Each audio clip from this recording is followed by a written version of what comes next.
In this lesson, we'll talk about some ways to develop great personal references before you go on a job interview. Let's start by looking at some good people to consider when developing references. Former bosses, coworkers, customers, vendors, college professors, landlords, managers of your volunteer work, and colleagues all make great professional references.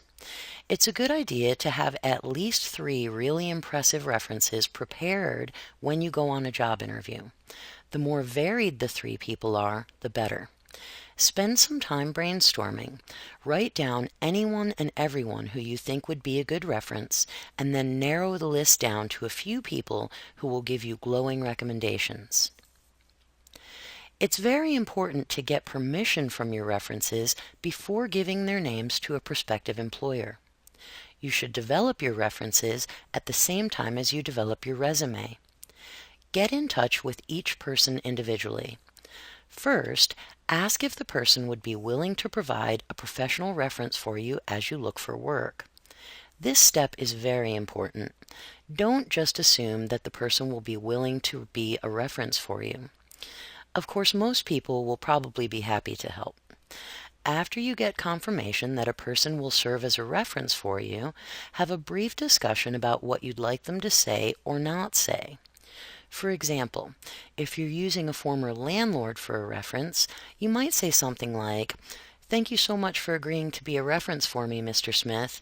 I'm hoping that you'll share with anybody who calls that I was always on time paying my rent and that I left the place in spotless condition. If it's not too much to ask, maybe you could avoid mentioning how I broke the pet rule by getting a goldfish." Before saying goodbye, thank your new reference again. He or she might just get you your next job.